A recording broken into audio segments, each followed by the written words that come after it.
സമസ്തയിലെ പിളർപ്പോർത്ത് വിതുമ്പി കാന്തപുരം അബൂബക്കർ മുസ്ലിയാർ. തന്നെ സമസ്തയിലേക്ക് കൊണ്ടുവന്നത് ഇ.കെ. അബൂബക്കർ മുസ്ലിയാറാണ്. പിന്നീട് ചിലർ തന്നെയും ഇ.കെ. അബൂബക്കർ മുസ്ലിയാരെയും അകറ്റി. ചില താല്പര്യക്കാർ ഇതിന് പിന്നിൽ പ്രവർത്തിച്ചു എന്നും അദ്ദേഹം പറഞ്ഞു.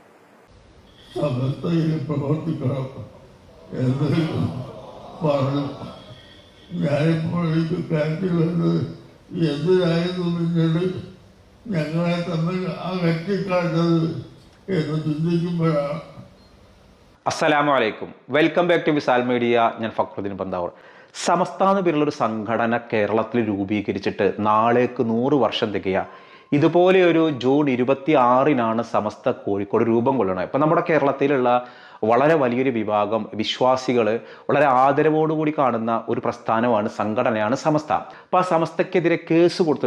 ആദ്യമായിട്ട് കേസ് കൊടുത്ത ആൾ, സമസ്തക്കെതിരെ പല രീതിയിൽ മീറ്റിംഗ് ചേരരുത്, യോഗം ചേരരുത്, ഇങ്ങനെയൊക്കെ പറഞ്ഞ് കേസ് കൊടുത്ത ആളുകൾ, ആ കൊടുത്ത ആളുകൾക്ക് റബ്ബിന് തിരിച്ച് പണിയും കൊടുത്തിട്ടുണ്ട്. അപ്പോൾ ഇൻഷാ അല്ലാഹ് ഈ ഒരു വീഡിയോ സമസ്തയെ സ്നേഹിക്കുന്ന ആളുകൾ, സമസ്തയുടെ ചരിത്രം അറിയണമെന്ന് ആഗ്രഹിക്കുന്ന ആളുകൾ, സമസ്തയുടെ വിരോധികളും ഒന്ന് നിങ്ങൾ കണ്ടു നോക്കുക, നിങ്ങൾക്ക് ഉപകാരപ്പെടും. സ്കിപ്പ് ചെയ്യാതെ വീഡിയോ മുഴുവനായിട്ടൊന്ന് കാണാം. ഈ സമസ്ത രൂപീകരിക്കാനുള്ള ഒരു കാരണം എന്ന് വെച്ചാൽ കേരളത്തിലൊരു സംഘടന ഉണ്ടാക്കി, ഐക്യ കേരളം എന്ന് പറഞ്ഞൊരു സംഘടന ഉണ്ടാക്കി. അതിൽ പണ്ഡിതന്മാരും എല്ലാവരും ഉണ്ടായിരുന്നു. ചില കുടുംബക്കാർ തമ്മിലുള്ള ഇഷ്യൂസുകൾ പരിഹരിക്കാനായിരുന്നു. പിന്നെ വിദ്യാഭ്യാസ മുന്നേറ്റത്തിനൊക്കെ ആയിട്ട് സുന്നികളും അല്ലാത്തവരൊക്കെ ആ സംഘടനയിലുണ്ട്. പക്ഷെ ആ സംഘടനയുടെ സ്വഭാവം പിന്നെ സുന്നി വിരുദ്ധ ആശയങ്ങൾ പ്രചരിപ്പിക്കുന്നിടത്തേക്ക് എത്തിയപ്പോൾ സുന്നി പണ്ഡിതന്മാർക്ക് തോന്നി ഈ സുന്നിസം ആളുകളിലേക്ക്, സുന്നികളുടെ ആശയവും ഈ വഹാബികളുടെ ആശയം തമ്മിൽ രണ്ടും വളരെ വലിയ വ്യത്യാസമുണ്ട്. അപ്പോൾ ആളുകൾക്കിടയിൽ സുന്നി വിശ്വാസങ്ങൾ രൂപം കൊടുക്കാൻ വേണ്ടി ഒരു പ്രസ്ഥാനം വേണം. അങ്ങനെ അവരൊരു ജംഇയ്യത്തുൽ ഉലമ എന്നൊരു സംഘടന ഉണ്ടാക്കിയിട്ട്, അപ്പോൾ ആദ്യം രൂപം കൊണ്ട സംഘടന ഐക്യ കേരളം മുജാഹിദ് പ്രസ്ഥാനത്തിൻ്റെയും, രണ്ടാമത് ഒരു ജംഇയ്യത്തുൽ ഉലമ എന്ന പേരിൽ ഒരു സുന്നി സംഘടന ഉണ്ടാക്കിയിട്ട് അതൊരു വ്യവസ്ഥാപിതമായ രീതിയിലൊന്നും ആയിരുന്നില്ല. പലയിടങ്ങളിലും അവർ പ്രചരണങ്ങൾ നടത്തിയിരുന്നു. അങ്ങനെയാണ് ഇതിനൊരു വ്യവസ്ഥാപിതമായ രൂപം വേണം. അങ്ങനെയാണ് കോഴിക്കോട് ടൗൺ ഹാളിൽ ഒരു മീറ്റിംഗ് ചേരാൻ വരക്കൽ അലവി മുല്ലക്കോയ തങ്ങൾ എന്നുള്ള വലിയ സൂഫി ഗുരുവിൻ്റെ നേതൃത്വത്തിൽ പ്രസിഡൻ്റായിട്ട് ഒരു സംഘടന രൂപം കൊണ്ടു. അതാണ് സമസ്ത. ആ രൂപം കൊണ്ടത് ഒരു ജൂൺ 26-നാണ്. അപ്പോൾ ഈ സമസ്തക്ക് വേണ്ടി പ്രവർത്തിച്ച എല്ലാ പണ്ഡിതന്മാർക്കും മഹാഗുരുക്കന്മാർക്കും ഒക്കെ അള്ളാഹു മഗ്ഫിറത്തും മർഹമത്തും സ്വർഗത്തിൽ നിന്ന് പദവിയും അള്ളാഹു നൽകി അനുഗ്രഹിക്കട്ടെ. നമുക്ക് പ്രാർത്ഥിക്കാം. അപ്പോൾ ആ സംഘടന രൂപം കൊണ്ടപ്പോൾ ഇവരുടെ പ്രധാന വെല്ലുവിളി ഈ പേരിനെ ചൊല്ലിയുള്ള വെല്ലുവിളിയാണ്. മുജാഹിദ് സംഘം ഒരു കേസ് കൊടുത്തു. കേസ് കൊടുത്തതെന്ന് വെച്ചാൽ ഈ കേരള ജംഇയ്യത്തുൽ ഉലമ എന്ന് പേരുള്ള ആ പേര് നിങ്ങൾ ഉപയോഗിക്കാൻ പാടില്ല, അത് ഞങ്ങളുടെ സംഘടനയുടെ പേരാണെന്നായിരുന്നു പരാതി. അപ്പോഴാണ് നമ്മൾ അതിൻ്റെ പിറകെ സമസ്ത എന്നൊരു പേര് കൊടുത്തത്, സമസ്ത കേരള ജംഇയ്യത്തുൽ. അങ്ങനെയാണ് അപ്പോൾ ഈ സംഘടന രൂപം കൊള്ളുമ്പോൾ അതിന്മേൽ എന്തുണ്ടായിരുന്നില്ല, അത്രേ സമസ്ത എന്നുണ്ടായിരുന്നില്ല. അതൊരു കേരള ജംഇയ്യത്തുൽ ഉലമയായിരുന്നു. കേരളത്തിലെ പണ്ഡിതന്മാരുടെ ഒരു സംഘടനയായിരുന്നു. പിന്നീട് ഇത് കേസായപ്പോൾ എന്തായി, ഇതിന് സമസ്ഥാനായി. പിന്നീട് എവിടെ യോഗം ചേരുമ്പോഴോ അല്ലെങ്കിൽ എവിടെയെങ്കിലും മൈക്കൊക്കെ ഇതിനൊക്കെ പല രീതിയിൽ ഭരണസ്വാധീനം ഉപയോഗിച്ച്, പലതിൽ ഈ പണക്കാർ ഉപയോഗിച്ചിട്ടൊക്കെ ഒരുപാട് വിമർശനങ്ങളും ആട്ടിയോടിക്കലുകളും ഒക്കെ ഇതിൻ്റെ പിന്നിലുണ്ടായിരുന്നു. ഇതിനു വേണ്ടി തെരുവുകളിൽ അലഞ്ഞ് പ്രവർത്തിച്ചിരുന്ന ഒരുപാട് മഹത്തുക്കളായ പണ്ഡിതന്മാരെ നമ്മൾ ഓർക്കേണ്ടതുണ്ട്.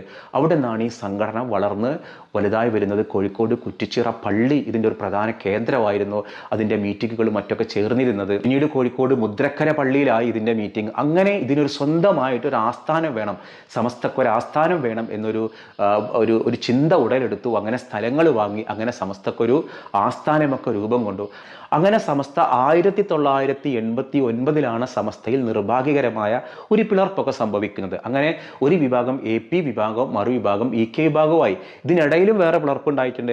സമസ്ഥാന എന്ന് പറയുന്ന ചെറിയൊരു വിഭാഗവും മാറി നിന്നിട്ടുണ്ട്. പക്ഷെ അതൊരു വലിയൊരു മാറ്റം ആയിരുന്നില്ല. അന്ന് EK വിഭാഗത്തിൻ്റെ കയ്യിൽ 10,000-കണക്കിന് മദ്രസകളുണ്ട്. AP വിഭാഗത്തിൻ്റെ കയ്യിലും അത്രത്തോളം മദ്രസകൾ കാണാം. രണ്ടും വളരെ വലിയ പ്രസ്ഥാനമാണ്. SSF ആണ് ഉണ്ടായിരുന്നത്, അത് AP വിഭാഗത്തിൻ്റെ കൂടെ പോയി. അതുപോലെ SYSും AP വിഭാഗത്തിൻ്റെ കൂടെ പോയി എന്നാണ് എൻ്റെ ധാരണ. തെറ്റാണെങ്കിൽ തിരുത്തണേ. അപ്പോൾ ഞാനീ പറയുന്ന കാര്യങ്ങൾ എന്തെങ്കിലും വസ്തുതാപരമായ ഒരു പിഴവുകൾ, എൻ്റെ അന്വേഷണത്തിൽ കിട്ടിയ കാര്യങ്ങൾ ഞാൻ പറഞ്ഞതാണ്. പിഴവുകൾ ഉണ്ടെങ്കിൽ സ്നേഹപൂർവ്വം അത് നിങ്ങൾ പറയണം, തിരുത്തണം. ഇൻഷാ നമുക്ക് തിരുത്തുകയും ചെയ്യാം. അൽഹംദുലില്ലാ വലിയ പ്രശ്നങ്ങളൊന്നും ഇല്ലാതെ പരമാവധി ഒന്നിക്കാവുന്ന വേദികളിലൊക്കെ ജിഫ്രി തങ്ങളും അതേപോലെ കാന്തപുരം ഉസ്താദും എല്ലാ മഹാന്മാരും ഒന്നിക്കലുണ്ട്. ചില അണികൾക്കിടയിൽ എന്തൊക്കെ ഉണ്ട്, പ്രശ്നങ്ങളൊക്കെ ഉണ്ട്. അപ്പോൾ സമസ്ത രൂപം കൊണ്ടിട്ടുള്ള 100 വർഷം അപ്പോൾ ഇന്ന് അതിൻ്റെ ചില ചടങ്ങുകളുണ്ട് എന്നുള്ളതാണ് അൽഹംദുലില്ലാ. അപ്പോൾ ഇന്ന് ഒരു പക്ഷേ സമസ്ത പിളരുന്ന സമയത്ത് ജീവിച്ചിരുന്ന വലിയ സമസ്തയുടെ ഉന്നത നേതാക്കന്മാരിൽ ചില അപൂർവം ആളുകൾ മാത്രമേ ഇന്ന് ജീവിച്ചിരിപ്പുള്ളൂ. അപ്പം അന്ന് 6 പേര് അവിടെ നിന്ന് ഇറങ്ങിപ്പോകുന്ന ആളുകളിൽ കാന്തപുരം ഉസ്താദ് മാത്രമാണ് ആ കൂട്ടത്തിൽ നിന്ന് അവശേഷിക്കുന്ന. അള്ളാഹു അദ്ദേഹത്തിന് ദീർഘായുസ്സും ഇസ്സത്തും ആഫിയത്തും എല്ലാം അള്ളാഹു നൽകി അനുഗ്രഹിക്കണം. നമുക്ക് പ്രാർത്ഥിക്കാം. എന്നെ വല്ലാതെ സങ്കടപ്പെടുത്തിയൊരു കാര്യം, സമസ്തയുടെ 100-ാം വാർഷികത്തിൻ്റെ സ്ഥാപന ദിനാഘോഷം ഇന്ന് കോഴിക്കോട് ടൗൺ ഹാളിൽ വെച്ച് നടന്നപ്പോൾ കാന്തപുരം ഉസ്താദ് പൊട്ടിക്കരഞ്ഞുകൊണ്ട് പറഞ്ഞൊരു വാക്കുണ്ട്. സമസ്തയുടെ പിളർപ്പിനെക്കുറിച്ച് ഓർത്തിട്ട് ഒരുപാട് പ്രയാസങ്ങൾ ഉണ്ടായിട്ടുണ്ട്. ആ പ്രയാസങ്ങളൊക്കെ പലർക്കും വേദനയും നഷ്ടവും ജീവനൊക്കെ നഷ്ടപ്പെട്ടിട്ടുണ്ട്. ഇനിയും അത് ഉണർത്തി പാടിയിട്ട് നമ്മൾ നിൽക്കരുത്. ഉസ്താദിൻ്റെ വാക്കുകൾ കേട്ടപ്പോൾ ഹൃദയം നൊന്തുപോയി. എത്രമാത്രം അതിന് നേതാക്കന്മാർ സങ്കടപ്പെടുന്നുണ്ട്. ഇപ്പോഴും രോഷം മാറാത്ത അണികളുണ്ട്. ഉസ്താദിൻ്റെ വാക്കുകളൊന്ന് കേട്ടു നോക്കുക. സമസ്തയിൽ പ്രവർത്തിക്കണം എന്ന് പറഞ്ഞു.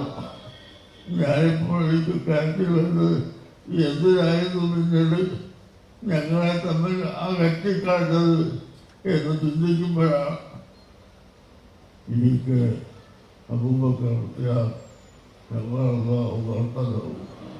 മഹാനവർകൾ എന്നെ വിളിച്ച് നീ ഞങ്ങളുടെ കൂടെ സമസ്തയിൽ പ്രവർത്തിക്കണം എന്ന് പറഞ്ഞു. ഞാനിപ്പോൾ എനിക്ക് കാര്യത്തിൽ വന്നത് എന്തിനായിരുന്നു പിന്നീട് ഞങ്ങളെ തമ്മിൽ അകറ്റിക്കാട്ടത് എന്ന് ചിന്തിക്കുമ്പോഴാണ് ഞങ്ങൾ അകന്നു പോയാൽ മാത്രമേ ഇവിടെ വിദ്യാർത്ഥികൾക്ക് കണ്ടുവരാൻ കഴിയുകയുള്ളൂ എന്ന് ചില ആളുകൾ മനസ്സിലാക്കിയതിൻ്റെ പേരാണ് അങ്ങനെ ഉണ്ടായത്. ഏതായാലും അന്ന് മുതൽ സമസ്തകരുടെ ജമിയത്തുൽ ഉലമയുടെ എളിയ പ്രവർത്തകരായി ഞാൻ തുടരുകയാണ്. ഇവിടെ ആവശ്യം വരുമ്പോൾ രാഷ്ട്രീയ പാർട്ടികളൊന്നും നോക്കാതെ നാം നമ്മുടെ നയം പറയുകയും പ്രഖ്യാപിക്കുകയും ചെയ്യാറുണ്ട്. ഇപ്പോൾ പുതുതായി വന്ന ഗവൺമെൻറ് ഈ മയക്കുമരുന്ന് ഉപയോഗിക്കുന്ന ആളുകളെ പിടിക്കുകയും അവരെ ശിക്ഷിക്കുകയും ചെയ്യുന്ന വിഷയത്തിൽ നമുക്കെല്ലാവർക്കും അവരോട് പിന്തുണയുണ്ട്. എല്ലാവിധ സഹായവും സഹകരണവും നാം അത് ചെയ്തു കൊടുക്കുകയും ചെയ്യുന്നു, ചെയ്യേണ്ടതും ആണ്. എന്നാൽ അതേ ഭാഗത്ത് തന്നെ ഇവിടുത്തെ കുറേ മുജാഹിദുകൾ എടുത്തു നോക്കിക്കോളൂ. ജമാഅത്ത് ഇവരൊക്കെ ഒരു കാലത്ത് സമസ്തയുടെ ആളുകളായിരുന്നു. ഏതെങ്കിലും തരത്തിൽ സമസ്തയുമായിട്ടൊക്കെ ബന്ധമുള്ള സുന്നികളായിരിക്കും. പിന്നീട് പല കാര്യത്തിലും വിയോജിച്ചിട്ടായിരിക്കും അവർ മുജാഹിദോ സലഫിയോ അല്ലെങ്കിൽ മുജാഹിദ് തന്നെ പല കാറ്റഗറി ഉണ്ടല്ലോ, അതൊക്കെ ആയിട്ടുണ്ടാവും. അവരോട് ചോദിച്ചാൽ ഞാൻ പണ്ട് സുന്നിയായിരുന്നു, എനിക്ക് പിന്നെ അത് ഇഷ്ടമായില്ല, ഇത് ഇഷ്ടമായില്ല. അപ്പോൾ ഇന്ന് കേരളത്തിലെ അഭിമാനപൂർവ്വം നമുക്ക് മുന്നോട്ട് വെക്കാൻ കഴിയുന്ന ഒരു പ്രസ്ഥാനമാണ് സമസ്ത. കെ വിഭാഗത്തിൻ്റെ സമസ്തയുടെ 100-ാം വാർഷിക സമ്മേളനം കാസർഗോഡ് ഭാഗത്ത് കുനിയയിൽ കഴിഞ്ഞ കുറച്ച് മാസങ്ങൾക്ക് മുമ്പ് നടന്നിരുന്നു. പി വിഭാഗത്തിൻ്റെ സംസ്ഥ ഈ ഒരു 100-ാം വാർഷികത്തിൻ്റെ ആഘോഷങ്ങൾ ഇപ്പോൾ നടന്നുകൊണ്ടിരിക്കുന്നുണ്ട്. രണ്ടു കൂട്ടരും ആരോഗ്യകരമായിട്ട് മത്സരിക്കട്ടെ. ഇപ്പോൾ കേരളത്തിൽ ഇവർ മാത്രമല്ല APKക്കാർ മാത്രമല്ല സംഘടന ഉള്ളത്. ദക്ഷിണ കേരള ജമിയത്തുൽ ഉലമ ഉണ്ട്. സുന്നികളുടെ കാര്യം ഞാൻ പറഞ്ഞത്. ഇപ്പോൾ സമസ്തക്ക് 2 ആസ്ഥാനമാണ്. ഒന്ന് കാരന്തൂർ മർക്കസ് കേന്ദ്രീകരിച്ച് APക്കാർ ആസ്ഥാനം, ഫ്രാൻസിസ് റോഡിൽ ഈക്കക്കാർ മുമ്പ് ചേളാരിയിലായിരുന്നു, ഇപ്പോൾ അത് കോഴിക്കോട്ടേക്ക് മാറി. ഇങ്ങനെ 2 ആസ്ഥാനങ്ങളുണ്ട്. അൽഹംദുലില്ലാ രണ്ടു കൂട്ടർക്കും നല്ല നല്ല പ്രവർത്തകരും അതിനിടയിൽ ചില നമുക്ക് ഉൾക്കൊള്ളാൻ കഴിയാത്ത, നമുക്ക് പുറത്ത് പറയാൻ കഴിയാത്ത ചില അസ്വാരസ്യങ്ങളൊക്കെ ഉണ്ട്. നമ്മളിപ്പോൾ അത് പറഞ്ഞത് കൊണ്ട് വലിയ പ്രയോജനമൊന്നുമില്ലല്ലോ, നമുക്ക് നല്ല കാര്യങ്ങൾ സംസാരിച്ചാൽ പോരെ. അപ്പോൾ ആ അസ്വാരസ്യങ്ങളിലേക്ക് നമ്മൾ ഫോക്കസ് ചെയ്യേണ്ട. ഇന്നും ചില ആളുകൾക്ക് പ്രശ്നങ്ങളുണ്ട്. AP ആയതുകൊണ്ട്, APക്കാരനായതുകൊണ്ട് ജോലി കിട്ടാത്ത ആളുകൾ, ഈകക്കാരനായതുകൊണ്ട് ജോലി കിട്ടാത്ത ആളുകൾ, അത്തരം സംഭവങ്ങളൊന്നും നമ്മുടെ കരിയറിൽ ഉണ്ടാവരുത് എന്നുള്ളതാണ്. ഇന്നും അതൊക്കെ നിർഭാഗ്യകരമായിട്ട് സംഭവിക്കലുണ്ട്. അപ്പോൾ സമസ്തയിൽ ഒരു വിഭാഗം AP വിഭാഗം, ഒരു മറുവിഭാഗം EK വിഭാഗം ആയപ്പോൾ EK വിഭാഗത്തിൽ നിന്ന് ചെറിയ വിഭാഗീയതകളൊക്കെ ഉണ്ട്. ഒരു വിഭാഗം ആളുകൾ സമസ്തയുടെ നേതൃത്വത്തിൽ തന്നെ ഉണ്ടായിരിക്കുമ്പോൾ തന്നെ ലീഗിനോട് അനുകൂലമുള്ള ആളുകൾ, ലീഗിനോട് അനുകൂലമില്ലാത്ത ആളുകൾ, ഷജറ എന്നൊക്കെ പറഞ്ഞവർ പരിഹസിക്കലുണ്ട്. നമ്മൾ അവിടേക്കൊന്നും കടക്കണില്ല. അതായത് അവർക്കിടയിൽ ചില അനൈക്യങ്ങളും പ്രശ്നങ്ങളൊക്കെ ഉണ്ട്. ഇതേപോലെ എ പിക്കാർക്കിടയിൽ പോയാൽ അവർക്കിടയിൽ ഉണ്ടായിരുന്ന ചില അഹ്സനി പോലെയുള്ള സഖാഫി പോലെയുള്ള ആളുകളൊക്കെ വേറെ ഏതോ ഒരു സൂഫി തൊരീക്കത്താണെന്നൊക്കെ പറഞ്ഞിട്ട് പണ്ഡിതന്മാരെ ചീത്ത പറയണതും തെറി വിളിക്കുന്നതും ഒക്കെ കാണാം. അപ്പോൾ എന്തായാലും ഇങ്ങനെയൊക്കെ വിഭാഗത്തിനിടയിൽ പിരിഞ്ഞ് പോവുകയാണെങ്കിലും ഇന്നും കേരള മുസ്ലിങ്ങൾക്കിടയിൽ അഭിമാനത്തോടെ തല ഉയർത്തി നിൽക്കുന്ന ഒരു പ്രസ്ഥാനമാണ് സമസ്ത.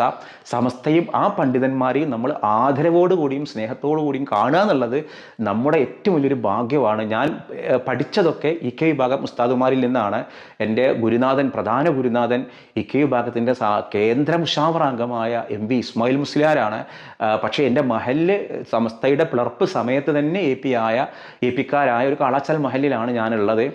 നമുക്ക് അങ്ങനെ പ്രത്യേകിച്ചിട്ട് നമ്മുടെ ചെറുപ്പത്തിലൊക്കെ നമ്മൾ കേട്ട് നമ്മൾ വലിയ ഫാനായിരുന്നു പേരോട് ഉസ്താദിൻ്റെ.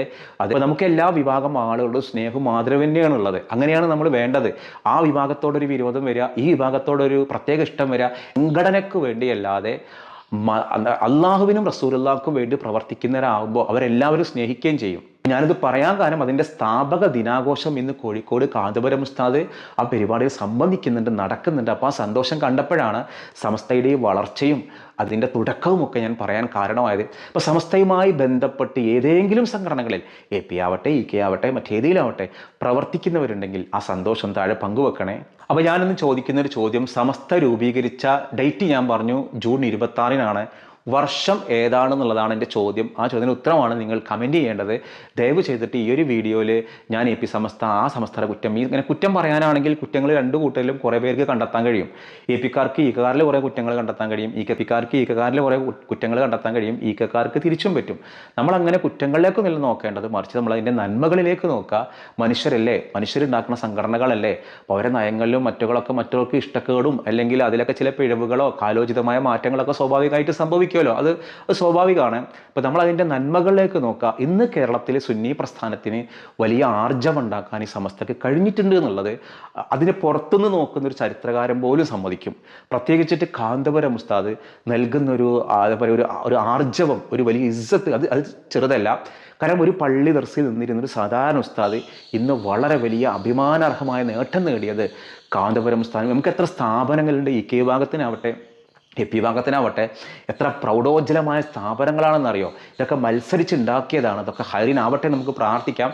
അപ്പോൾ ഈ ഒരു പ്രസ്ഥാനം, സമസ്ത എന്നൊരു പ്രസ്ഥാനം ഏത് വർഷമാണ് രൂപീകരിച്ചതെന്നുള്ളതാണ് ചോദ്യം.